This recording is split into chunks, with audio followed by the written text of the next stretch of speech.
এই মুহূর্তে সবচেয়ে বড় খবর, দ্য বিগ ব্রেকিং নিউজ। আপনারা দেখছেন সঙ্গে প্রগতি। সঙ্গে প্রগতি নতুন ইউটিউব চ্যানেলে সবাইকে স্বাগত জানিয়ে শুরু করছি আজকের প্রতিবেদন। আজকের প্রতিবেদনের মূল বিষয়বস্তু 2026-এর বিধানসভা নির্বাচনকে সামনে রেখে বামেদের জেলায় জেলায় জনসংগঠন মজবুত করছে। ইতিমধ্যে দেখা যাচ্ছে যে শ্রমিক খাতে দেখা যাচ্ছে মানুষ যদি নিজেদের ভোট নিজেরাই দিতে পারে তাহলে কিন্তু চিত্রটা একেবারে বদলে যেতে পারে পশ্চিমবঙ্গ থেকে। দেখা যাচ্ছে যে 294টি মোট আসন, ম্যাজিক ফিগার পেতে হবে 148টি। তবে সবটাই কিন্তু নির্ভর করছে জনগণের ওপর, অর্থাৎ ভোটারদের ওপর। ভোটারদের ভোট কোন দিকে গড়াবে। তবে দেখা যাচ্ছে যে সিপিআইএম এর মিটিং মিছিল জনসভাতে কিন্তু জনগণের জনসংযোগ একেবারে উপচে পড়ার মতন, অর্থাৎ ভিড় জনস্রোত কিন্তু দেখতে পাওয়া যাচ্ছে।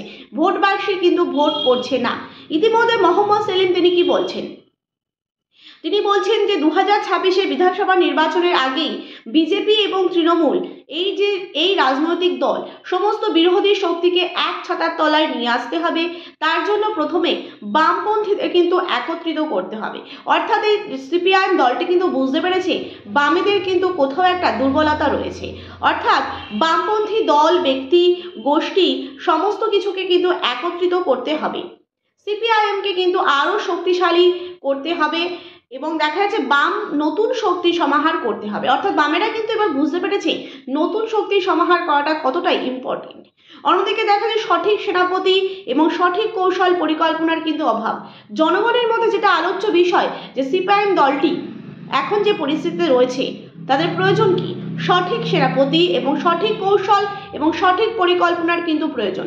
তাহলে কিন্তু আশার আলোর দেখা যেতেই পারে। অন্যদিকে দেখা যাচ্ছে কিন্তু একদল মানুষের কিন্তু আরও মতামত যে একজন বলিষ্ঠ সেনাপতি খুবই দরকার। সিপিআইএম দলটিকে কিন্তু এখন যে পজিশনে আছে সেই পজিশন থেকে কিন্তু একেবারে দ্বিতীয় পজিশনে উঠে আসতে গেলে তাদেরকে কিন্তু সঠিক সেনাপতি এবং বলিষ্ঠ সেনাপতি কিন্তু খুবই প্রয়োজন। প্রিয় দর্শক বন্ধু, আপনারা দেখছেন সঙ্গে প্রগতি। সঙ্গে প্রগতি নতুন ইউটিউব চ্যানেলে নতুন দর্শক হয়ে থাকলে অবশ্যই চ্যানেলটিকে সাবস্ক্রাইব করে সঙ্গে থাকবেন নতুন নতুন ভিডিওর আপডেট পাওয়ার জন্য। ভিডিওটি ভালো লেগে থাকলে অবশ্যই লাইক করুন, শেয়ার করুন, আপনাদের মতামত অবশ্যই কমেন্ট বক্সে কমেন্ট করে জানান। অন্যদিকে দেখা যাচ্ছে যে সিপিআইএম এর দিকে কিন্তু মানুষের একটা কিন্তু ঝোঁক দেখতে পাওয়া যাচ্ছে।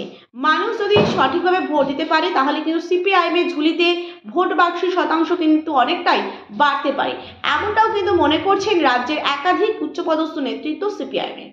অন্যদিকে দেখা যাচ্ছে যে এইবার এই রাজ্যের রাজনীতিতে প্রত্যাবর্তন নাকি পরিবর্তন সেটাও কিন্তু দেখার বিষয়। একদিকে দেখা যাচ্ছে পশ্চিমবঙ্গ রাজ্যের নারী সুরক্ষা নিয়ে কিন্তু একটা প্রশ্ন রয়েছে। আরজিকর কাণ্ডের যে একটা প্রভাব, সবকিছু মিলিয়ে 2026-এর বিধানসভা নির্বাচনে মানুষের ভোট কোন দিকে গড়াবে। আইন আছে, আইনের কিন্তু একেবারে দেখা যাচ্ছে কিন্তু সুবিচার নেই, সেটাও কিন্তু এই রাজ্যের মানুষ দেখেছে। সেক্ষেত্রে এবারের ভোটটা মানুষ কি ভেবেচিন্তে দেবে নাকি আবারও সরকারি অনুদানের কাছে ভুলে যাবে? প্রিয় দর্শক বন্ধু, সবটাই কিন্তু নির্ভর করছে ভোটারদের ওপর। অন্যদিকে দেখা যাচ্ছে যে কোন দল কতগুলি আসন পাবে সেটা কিন্তু সম্পূর্ণভাবে নির্ভর করছে ভোটারদের উপর।